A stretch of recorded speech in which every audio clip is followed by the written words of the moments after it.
Hello and welcome to another Pattern Union sewing tutorial. Today I'm going to be making the Edith Smock, which is a zero or minimal waist pattern. I'm wearing one in jersey, the sample is in linen and this sample is in silk and cotton. The pattern also comes with a belt that you can make either in leather or like this in fabric. So join me on this little sewing adventure and let's see what we can make. A zero waist pattern is designed to fit into a rectangle of fabric with minimal or no waist. While the pattern itself can be zero waist, fabrics vary in width, which means there may be an excess of fabric when cutting out. I've designed this pattern to be printed out so you can arrange the pieces to best suit your fabric and design. I recommend tracing it onto violin as that's an easier way of actually arranging your pieces. So you may have a piece of fabric in your stash that isn't a perfect rectangle because you've made something previously and so the pieces don't fit as a rectangle. So you can play pattern Tetris to get the best layout possible. In this case, I want to make a dress out of this glorious turmeric linen. I don't have enough fabric to add a full skirt, like in the white linen version or the one that I'm wearing, so I'm going to extend the bodice straight down. By extending the bodice, the pattern no longer fits into the original layout, as the sleeve and centre front are positioned together. So here you can see how I've rearranged the pieces for the most effective layout. I've extended the front and back, I've extended the centre front, positioned the sleeve, and all those smaller pieces are up the top. I'm going to use the excess piece on the side to make a feature hem. So it's no longer zero waste, but it's minimal waste, and I can be happy that there are almost no scraps going into landfill. Any leftover pieces could be made into a belt, like the one on the white linen dress. The pattern details and embroidery guide are in the instructions.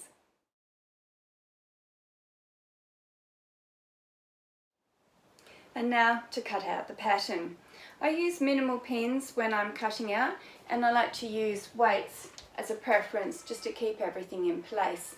For the most part, I like to use an electric cutter, but for some bits I'll also use scissors. Don't forget when cutting out to make sure you mark all your notches.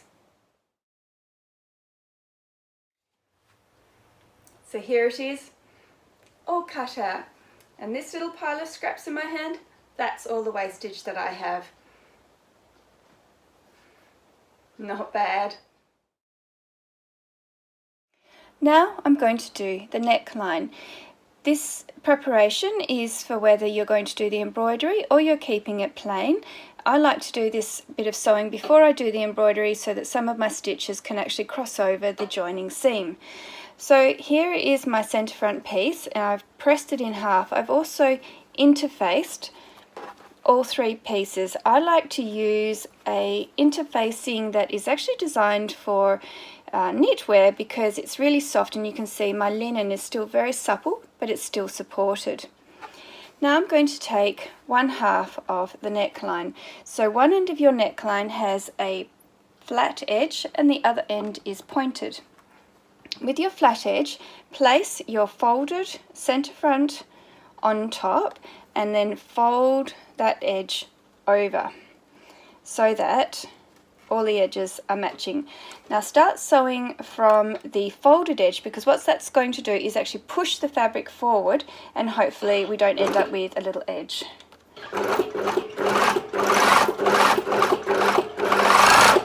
Sewing straight down, back tacking at each end and snip your threads. Then we just open this out to see how it looks. Beautiful. Just going to give that a little finger press. Now we're going to do the other side. So again, I have my blunt edges and I'm going to place the centre front on top, bringing that folded edge over, and I'm actually going to flip it around so that I've got all the bulk of my fabric is on the left, and I'm just going to sew down from the folded edge. I've just moved a little bit, so set that up again. This linen is a little bit movable, so I need to be careful with it. Okay, and sewing all the way down. snip the threads and check. Beautiful. So that's ready for a press. So here is my neck piece all pressed. Just a little pressing trick. When you're pressing the neck piece to get it nice and flat at this intersection, what I like to do is press from this top edge towards the center front and then stop. I do that on both sides, and then I come from the front and I press towards the seam and towards the seam, and that way it ends up beautifully flat at the intersection.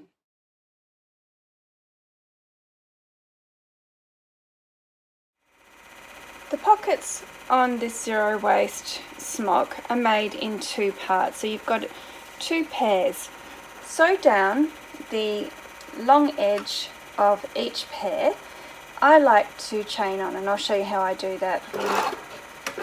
So back tacking at each end, sew down,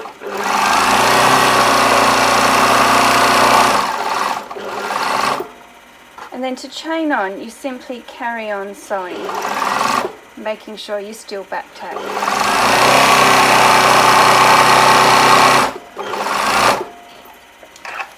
Take that out from under the machine, and then you need to finish off this raw edge. I'll be overlocking mine, but you can use zigzag or your preferred method.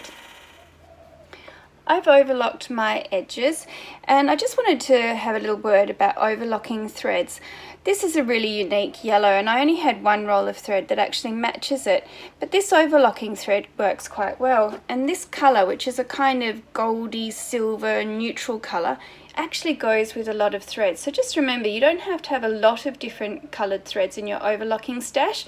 Just make sure you get some sort of fairly neutral ones that will cover a variety of colours. Next, I'm going to hem the top of the pocket. Now, because this garment is zero waist, the pockets will vary according to size, so you can actually choose the proportions to some degree that you would like. I'm going to fold mine over 1 centimetre and then 3 centimetres, and you can use a little measuring guide to check your measurements, and yep, that's spot on. And I'm just going to sew that across, sewing very close to the edge.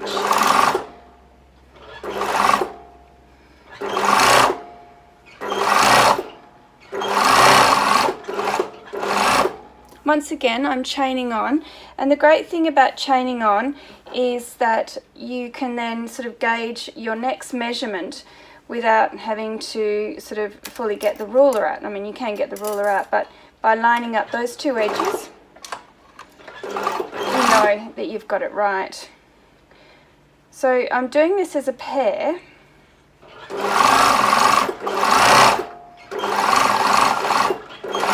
This linen's quite stretchy, so you can see it did stretch a bit there, but I'm okay with that because that's going to go into the seam allowance, and it hasn't thrown out actually the shape. But in relation to that being a pair, you can see one of my seam allowances on the overlocking is going that way, and on this one is going this way, so they're a reflection of each other. That's not necessary, but sometimes it's just nice to be aware of little things like that. Now I'm going to press these edges, and then I'm going to press in one side and the bottom. So not both sides, because one of these sides actually goes into the side seam of the smock. I've pressed my 2 pocket halves, so I'm just going to pop them together while I make the button tabs. So the button tabs are from these offcuts, and they are slightly different sizes. So what you want to do is make a pair of them. So open out the long one, and then the one that's from the back neck, you'll need to actually cut that along the fold so that you can open it out and pop them together, right sides together. And you want to actually line up the short flat edge like so. Now we're going to sew them together. Now the seam allowance on these is narrower because these pieces are quite small, so you want to keep these to just 1/2 centimetre. Back tacking.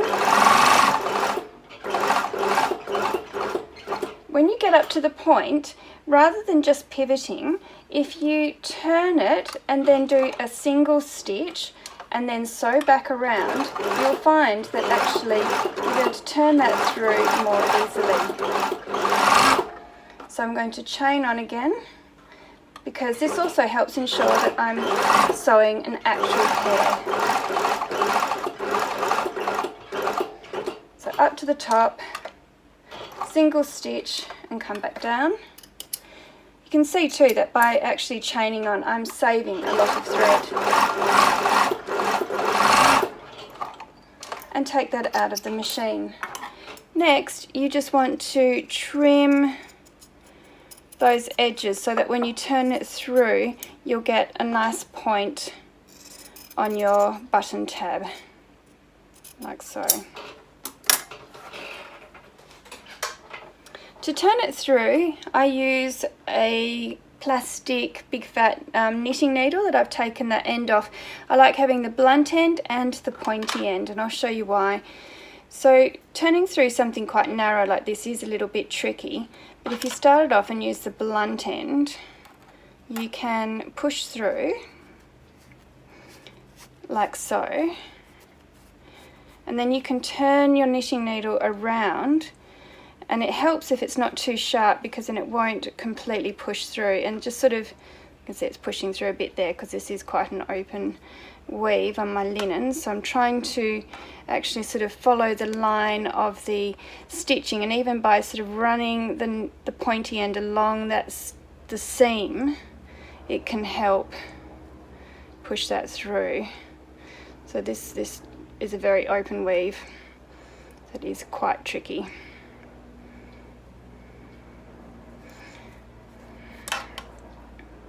So just sort of slowly work it until you're happy. So I might even use the pointy end again just to get it started, like so. Okay, and do the same to the other side and give that a press. Here are my two button tabs, and I've just overlocked along that raw edge. Now you could also just tuck those edges in and give it a press. It depends how thick your fabric is, and really this isn't going to be seen, so I'm happy with it being overlocked because it reduces the bulk. Next, you want to take your two pocket halves and you're going to line up the button tab over the seam, so not over the overlocking, the actual stitching line, and we're just going to sew that in place over that row of stitching that we've already done.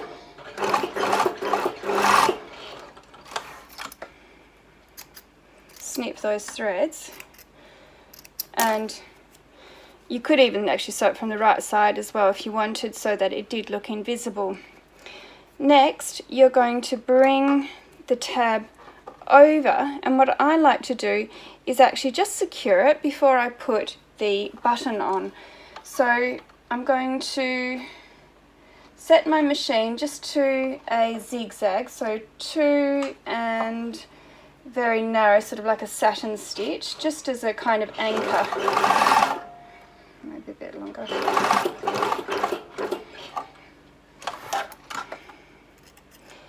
And either I could leave it like that, or I can put a button on. So you can see the little satin stitch, that could just be the decorative finish, but also if I put a button on, that's going to conceal that bit of stitching, but it's also going to make it really easy to sew the button on because this button tab won't be moving. So do the same to the other side and give that a press. Pin your pockets onto the side front panels. When you're pinning, you want to make sure that you select the position that's suitable for what you're making. So there is a notch for if it's just a blouse, and then the pocket is a little bit lower down if you're doing the dress version. So I've got the raw edges lined up with the same side seam on the side front, and I'm just going to sew all the way around.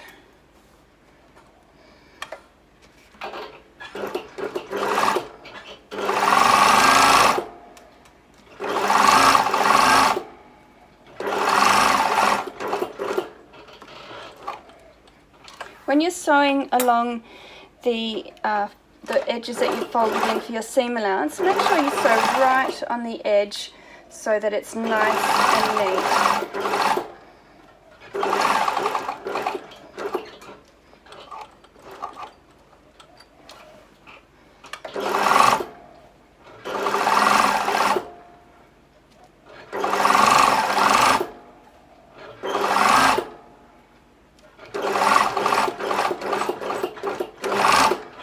sure you back tack at each end, snip your threads, and you can see I've sewn that really nice and close to the edge for my pocket. When you've done both of them, give them a press.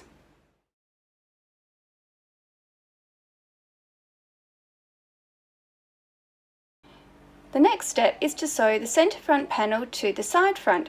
So you need to prepare your centre front how you would like it. In this case, I have smocked it, so you could either use the hand smocking like I have here, you could use the faux smocking using your sewing machine, or you could simply gather across the top like in the version that I'm wearing. Because I've got the smocking here, I've left those stitches in that gathered the fabric, and I will take them out after I have sewn it in. So line up the front. It's really important with this bit here, so you should have snipped into the seam allowance as shown on your pattern piece. You really need to keep this seam allowance very accurate at this point. A lot of the time I say to you that you can be quite sort of flexible with your approach to sewing certain things, but this is one area that you need to be very precise with, because the neck piece is going to be fitting into that.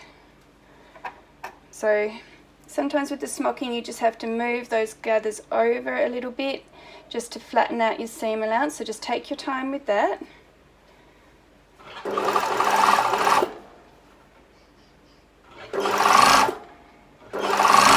And sew all the way down, right sides together.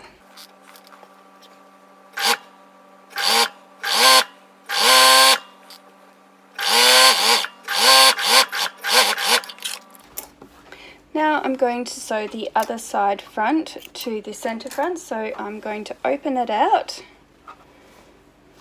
take my other piece, pop it right sides together. Now normally I would say to you to sew down one side and back up the other. In this instance I actually sew both from the top because I just want to control what's happening with my smocking.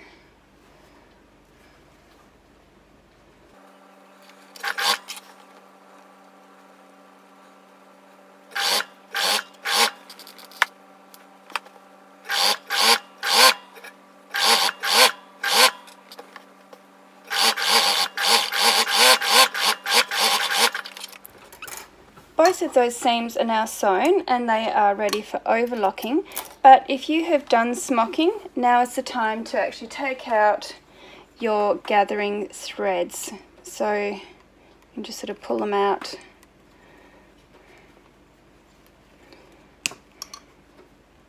And what you'll find is that sort of can open out the smocking stitching a little bit.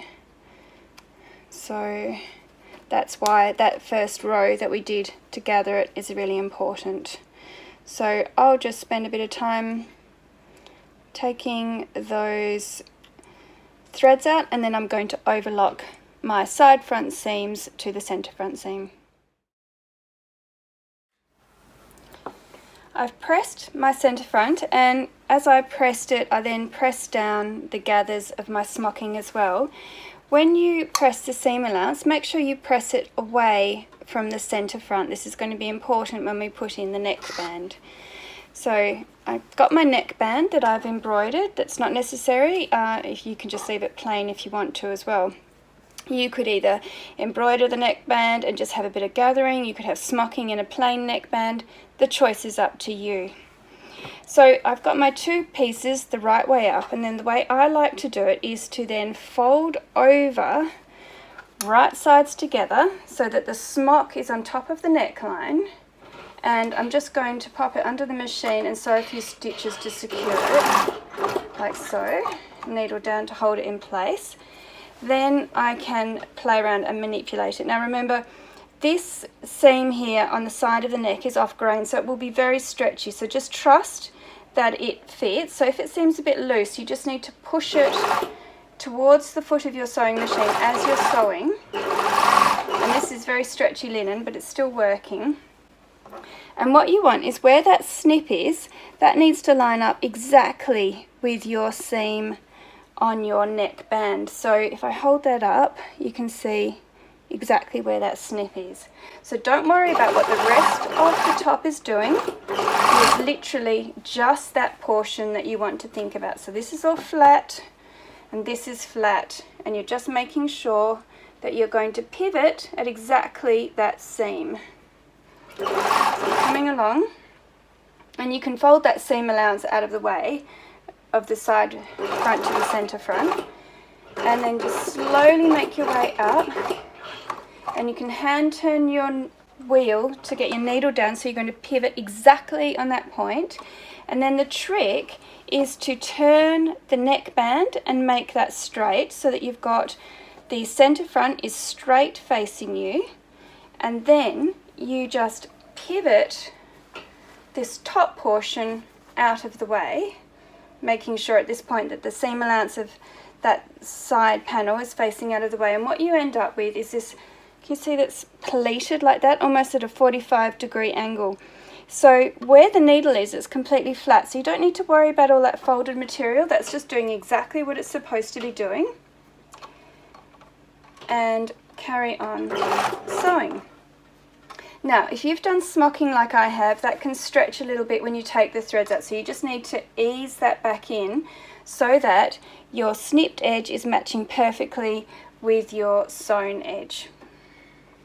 So I'm just pushing that in, and a little trick, you can use an unpicker to just push the fabric in as well. So you can see that all of this is flat. I'm heading up to the snip, hand turn the wheel, lift the foot, check what's going on. Then we're going to turn the neckband. So we turn that towards us, so that is completely straight, and then we pivot the smock portion out of the way. Again, you've got that fold, but actually where it is, so all of this is folded, but where it is under the foot, nothing is folded.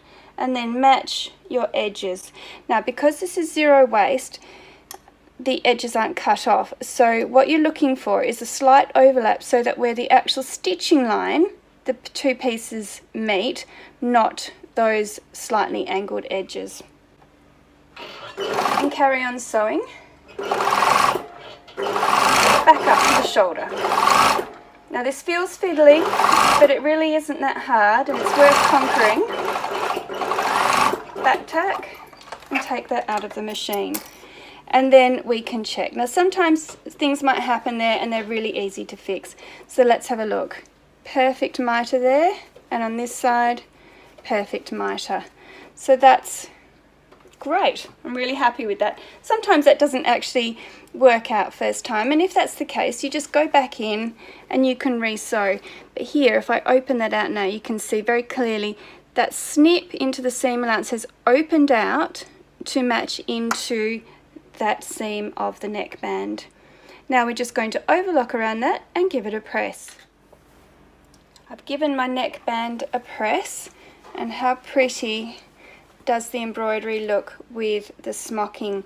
I do have that original row of yellow stitching, and I could take that out, but you know what, I think I like it and I'm going to leave it.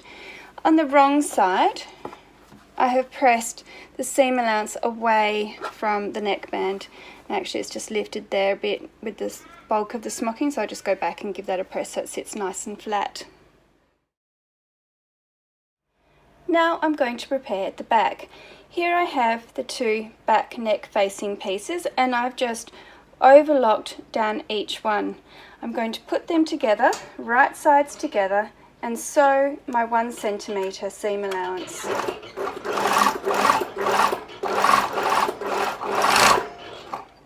Back tack at each end, take that out, snip the threads. Now I need to press that seam open, like so, and then I'm going to overlock the diagonal edge of the facing, ready to sew it onto the back. Here I have my back smock and my facing, and I have overlocked it.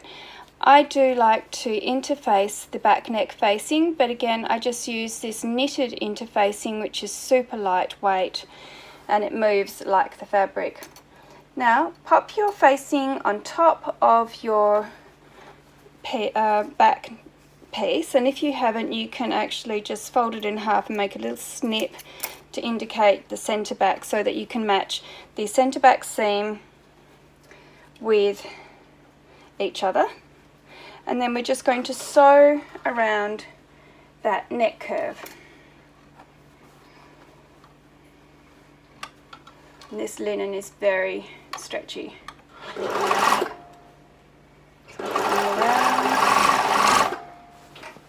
Right sides together.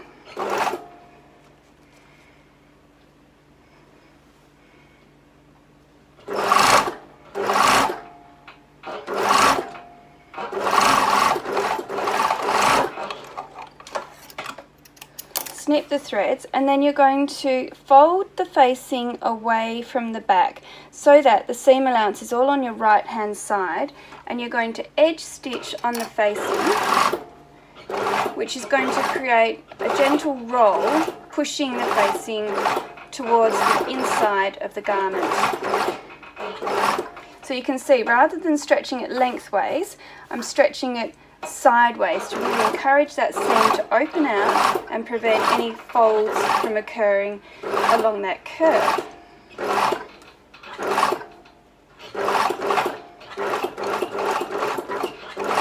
Little back tack, snip the threads. Then we're going to trim the curve. Now I like to use duck-billed scissors, and I'm just going to trim the curve.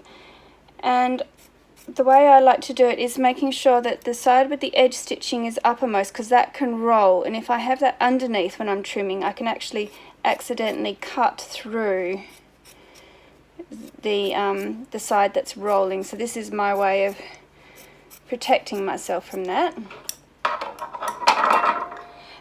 And now that facing will sit nice and flat, so just give that a press towards the wrong side of the garment. Here I have the facing pressed to the wrong side, and like I say, this linen's moving quite a lot, so I've just used a few pins to hold it in place.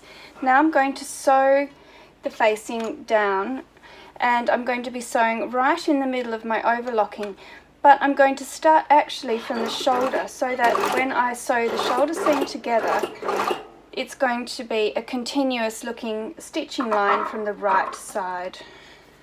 Now be careful when you're sewing along here, that because this is off grain, it can stretch, so you kind of just want to push it towards the foot so that it isn't going to stretch out of shape. When you get to the point, put the needle down and pivot and come back up to the other shoulder.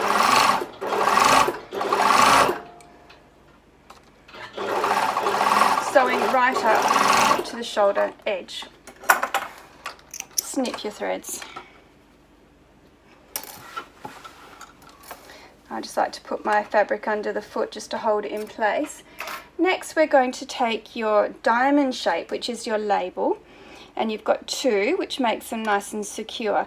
Now what you can do is you could embroider back into this and put your initials or a little embroidery, whatever you like. And we're just going to zigzag this on as a decorative finish. These are all on an angle, and it's almost 45 degrees, so it's not going to fray. So you could just do a row of stitching as well. The choice is up to you. So I'm just going to pop a pin in there to hold it in place, matching the top of points of the diamond with the centre back seam. Put it under my machine, and I'm going to set my zigzag to about 2 and 2. A little back tack, sewing along the edge. When I get to a point, needle down and pivot.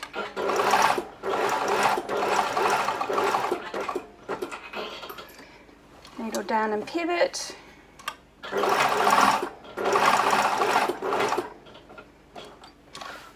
And back up to the top.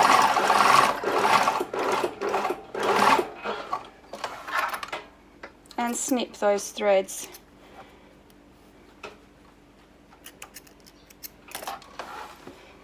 And there you have your label onto the back, and that just needs a press, and I think that looks really great from the outside as well. You could even, you know, do an embroidery there or something, or make a kind of feature, or do hand stitching back into it to match the embroidery on the front. I just think this is a really nice little designer feature to your smock. There's my back all nicely pressed. Now I'm going to sew the shoulder seam. So we're going to place the front over the back, matching right sides together and lining up the shoulder seam. Now again, because this is zero waist, the angles haven't been cut off, so you need to sew along the shoulder. Oops, set my machine back to straight stitch. Along the shoulder seam, let's move all this fabric out of the way so you can properly see. And I'm sewing along to the edge of the neck, and what I'm wanting to do is sew to the point where it overlaps, because that is the actual stitching line. And I could chain on here, but I just really want to show you what I mean. I'll snip those threads. So see how that's my stitching line, that's where it intersects, not with this top line, because that is slightly bigger than that. It's where the stitching line is that intersects, and that's going to be overlocked and going to be pushed towards the back. So in fact, it's actually going to sit really nicely and flat. So do the other shoulder, and you can either sew from the other side, or having seen that first shoulder, you know exactly where to start. And what I like to actually do is start about 1/2 centimetre in, then backtack, and then come along the edge, and that means that I don't have any stray threads actually poking out over into the seam. Snip the threads, check it, beautiful, give that an overlock and press it towards the back. Now we're going to prepare the sleeves. I'm going to start by making the button tabs for the sleeves. So what I like to do is actually create a bit of a neat finish for the sleeve tabs.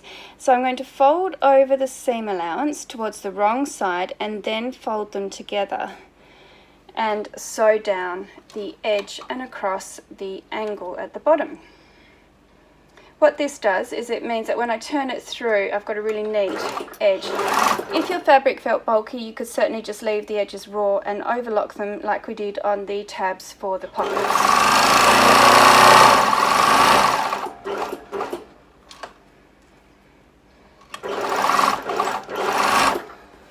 As usual, I like to chain on, so I'm going to fold that over, match it together,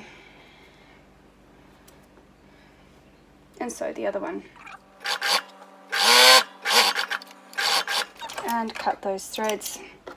I suppose if we're thinking about being sustainable, chaining on is really good, because that's saving threads, and anything that we do to save thread or fabric is great for the environment. Now I'm going to turn this through. So you can either fold that edge or snip it at the point. Then I fold it over and finger press, and then I fold the side in and finger press to make a nice sharp point, and then I just poke that through to the inside and take my trusty knitting needle, the blunt end, and push that through like so, bringing that around. And then that top edge where I've got the folded seam allowance in, I fold that, and so you can see that's really nice and neat, but just make it sure it's nice and straight like so. Then a little trick, using the pointy end of your knitting needle, if you run that along the seam, you can actually make it quite sharp, and that really helps with pressing. Make sure that the point is pushed through. So again, I use the blunt end and then just sort of poke through that point, running the knitting needle along it, and I've got that nice sharp edge. So do that to both sides and give that a press. Mark the button tab position on your sleeves. I like to use just a little bit of just a single dot with my friction pen, and then I pin the tabs into position on the wrong side. When you're doing it, just make sure that your tabs actually are a pair, so that the angle is facing each other. You don't want them both going in the same direction. Now we're going to sew the tabs onto the wrong side of the sleeve. So I'm just going to sew a little rectangle, making sure that it's going to be even on both sides. I sew it down about 1.5 centimetres. You could sew it 2 centimetres, you could make it a square, you know, the choice is up to you. On the right side you could even do a little embroidery on the sleeve tab, that would look really sweet as well, and then the button would sit on top, so you could, you know, make a feature of that if you wanted. So there's my tab sewn on, and just make sure that the tab is facing towards the bottom of the sleeve. You should have a little notch marking the center top of your sleeve, that way you won't accidentally sew it upside down. So sew the other one and give those two a press. To make the sleeve head of the sleeve, you're going to take your curved portions that came out of the armhole on the pattern and overlock the short straight edge, and I overlock these as a pair, so up one side down the other, so that they remain a pair, and then right sides together we're going to sew down that center, back tacking at each end.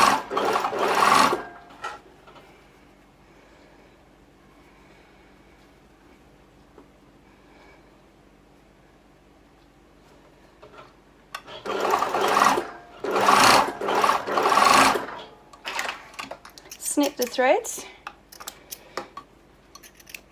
and press the seam allowance open.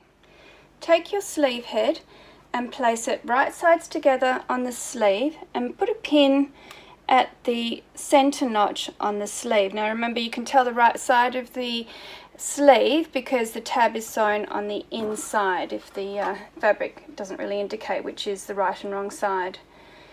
Now the sleeve head starts slightly in from the edge of the sleeve, but what I want you to do is actually start sewing from the edge of the sleeve, but back tack at the point where the sleeve attaches, and sew along.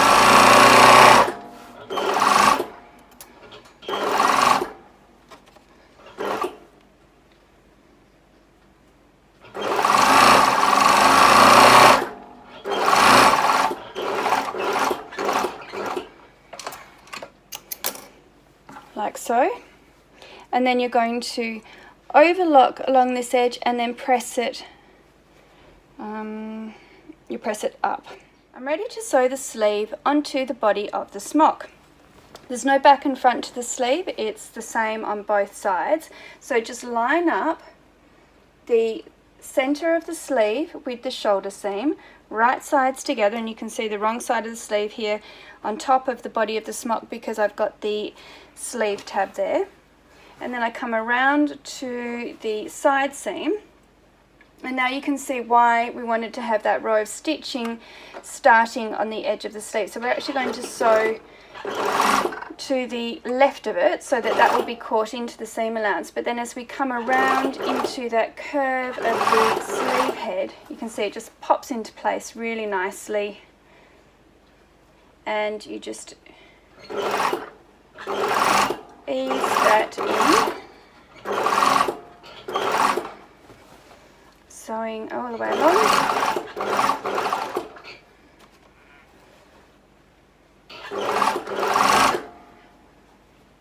Can match the side, and as you can see, I don't even need to use any pins, it's just going in beautifully.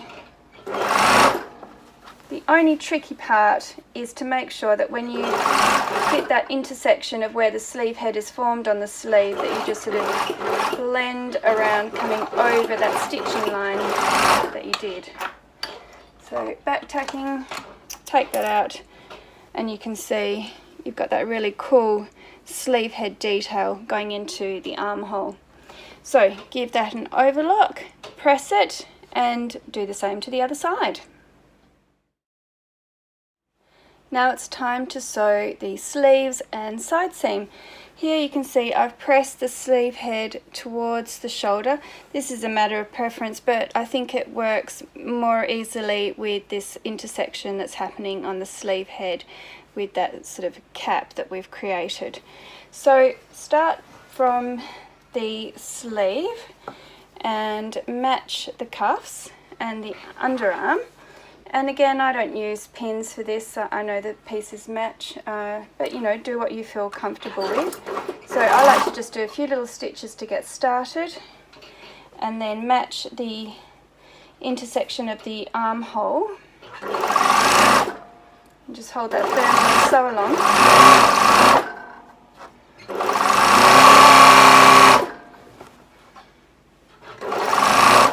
And then as I get to the armhole, just sort of blending down into the side seam,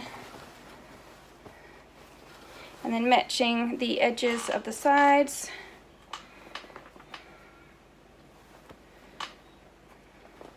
And sewing all the way down. Now in my case, I've lengthened this, and I'm going to be putting side splits in and a sort of decorative hem to use up the excess fabric.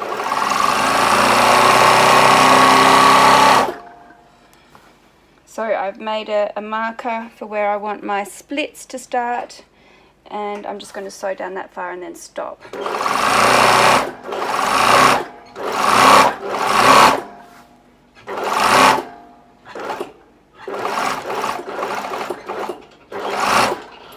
Back tacking and take the fabric out. So we just need to overlock that long seam and press it towards the back, and then do the same for the other side. To finish off the sleeves, I'm going to hem them. Now you can choose to elasticate this hem, or you could have it just open with the sleeve tab, which would look great as well. I don't like my sleeves to be too tight, so I've measured 2 lengths of elastic that are 27 centimeters, and that means that the elastic measures just shy of 1 centimeter. So I need my casing to measure just over 1 centimeter. So I'm probably making that about 12 mil with a double turn. But the choice of elastic is up to you. So you might like to use really wide elastic, so you'd make this deeper. Remember, you're the designer, you can do anything you want. So I'm just going to sew all around this sleeve, leaving a little opening.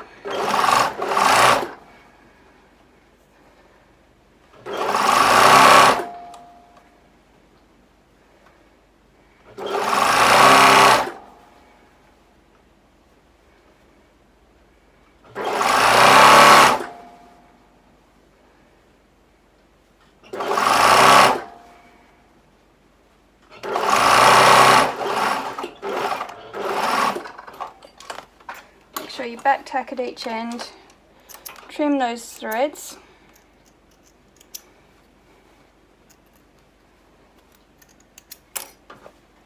So you can see that's my casing. I've got this elastic threading tool, which is really cool. You just slide the ring up, pop it between the pincers and slide that down, and that's not going anywhere. I find this much easier to use than a pin, but you can certainly use a pin. So I'm just going to thread that elastic into my sleeve. Make sure you don't pull it all the way through and lose your elastic, just keep an eye on it. It is the advantage of having the elastic a little bit looser. Shuffle that along, and you want to try and make sure that you don't twist the elastic. Not that it's really a huge issue with narrow elastic like this, but if you were using thicker elastic, you certainly wouldn't want it twisted. So then match the 2 sides, and I've given myself a 1 centimeter overlap, and I'm just going to set my machine to a wide zigzag that's fairly close together. So I'm going to do about 3 and 2 back tack. So it only has to be super rough. Put that back to a straight stitch. So you can see it's rough, but it doesn't matter because it's going inside the casing. So slide the elastic in, and then before you shuffle the gathers around too much, you just want to close that opening by just stitching along the edge of that casing to match your other sewing, like so. Snip those threads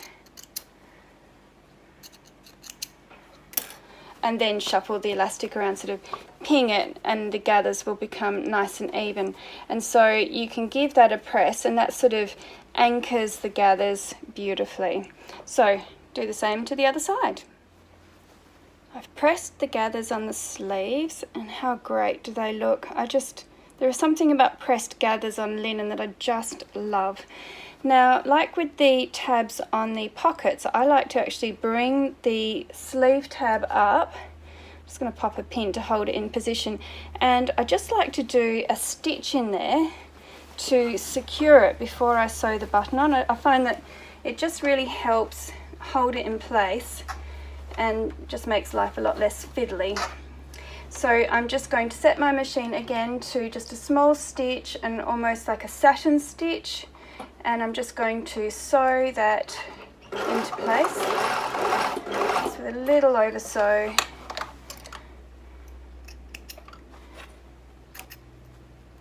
That's on the wrong side. You can see it's in the center of the tab, and on the right side it's just a little bit of sewing ready for a button to be sewn in place, and it's just holding that sleeve up to create that really cool sleeve shape. So I am now ready to sew the buttons on, so I'm going to see what's in my stash. Okay, here's my stash of buttons. I was very fortunate to be given this by my aunt when she finished her sewing business, and I get endless satisfaction of running my fingers through these buttons. They're all pearl shell. So I've selected some to go on my dress. So for the sleeve tabs, I've chosen a large button, and for the pocket tabs, a small button. So when I sew the buttons on, I like to use 4 threads in the needle, and I'm just going to come up, and because I've got 4 threads, I don't have to do as many stitches through all the layers, which just makes life so much easier, and actually I think makes the stitches very neat as well. So I'm going to pull that tight from underneath and come up a second time. And again, I'm using those super wonderful self-threading needles. I'm a complete convert now. Okay, so that's 2 stitches, and look how neat that is, and that's super secure. And then I can just knot that off on the back. 3 stitches in place to hold it. And then I like to just make a knot at that point and snip just under the knot, ready to go for my next button. So that looks really pretty, doesn't it? Okay, I'm going to sew the rest of the buttons on, and then we'll do the hem. Your smock can be made either as a top or a dress. You can simply hem the top as it is, or you could gather 2 rectangles and attach them to bottom to make a flounce skirt, or as in this case, you could just lengthen it. So because I've lengthened it, I need a bit of walking room, so I've made splits on the side. So I stopped sewing shortly before the bottom. That's about 20 centimeters. I don't like splits that are too long. And then I just, if you look at it on the inside,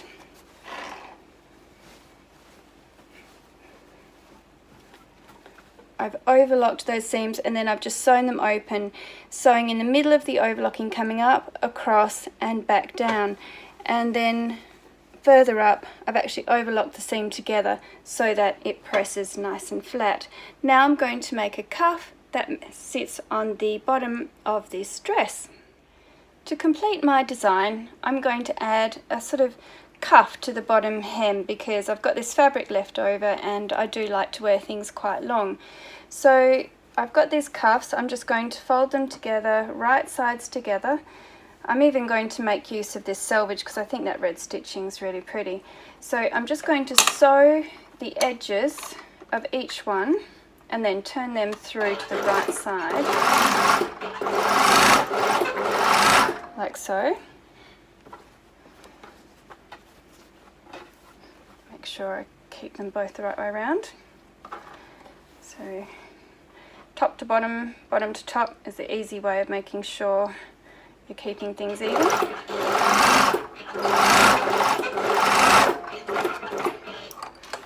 Like that. Snip those.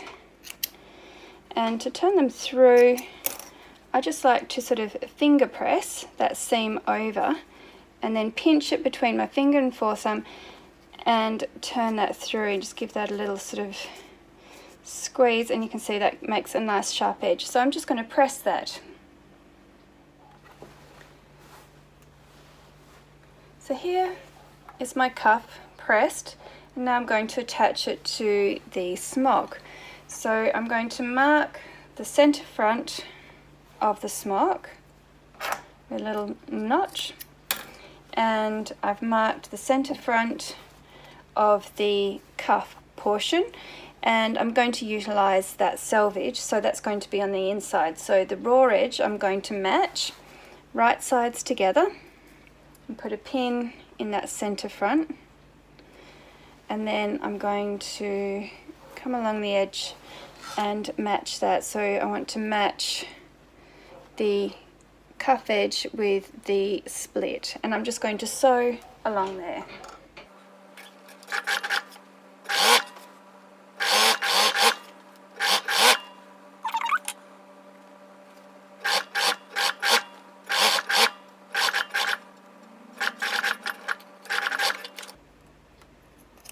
Snip the threads, and then I'm just going to give that a press so that the seam allowance is facing down into the cuff. Now I'm going to just fold the edges up so that the selvage is going to show, but with a little diagonal. So I'm trying to make that nice and crisp so the seam allowances are following each other. Like that. And then I'm going to pop a pin in from the right side. I'm going to match the center, so I've marked a pin the center and lining that up with the notch. So, and then I'm going to put a pin on the right side because I'll be sewing on the right side, and then the other edge. So that's, just snip those threads off so that it's just angling up like that, and then a pin on the right side. And then I'm going to sew it on the right side, ditch stitching, which means sewing exactly along that edge, but so that you can't see the sewing because it's just going to sort of fall into that seam.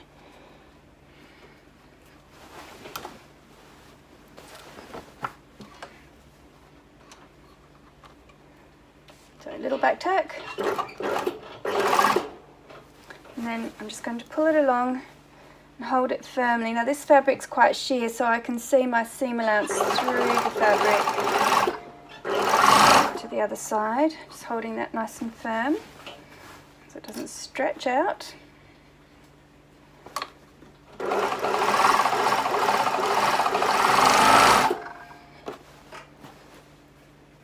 Take the pin out. It's a good idea not to sew through your pins as it can chip the needle.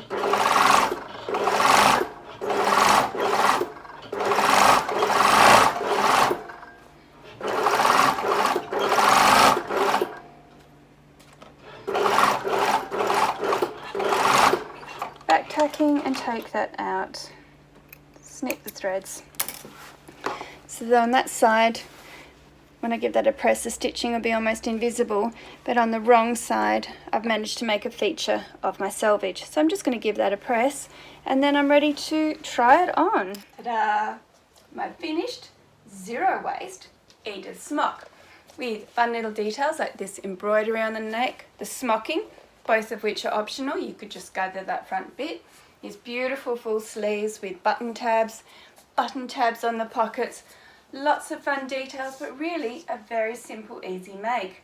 I feel like I could be on an artist commune in this, but maybe you want to create a more fitted, tailored look. So you can wear it with a belt, and this is the one that I made from the offcuts on the side with D-rings, so very simple to make. and nipping in the waist. I just love the fact that the belt is coordinating with it too. So that's a really nice look. But you can also make this belt in, say, leather if you've got some offcuts. And I've got this one that I made in white leather from some couch leather that was harvested by Sue Stoney from at Fashionista, and she gave me a piece because she did actually harvest quite a lot. And I just love the way this white leather picks out the white embroidery, and then I've got my contrast yellow stitching which ties it back in with the dress.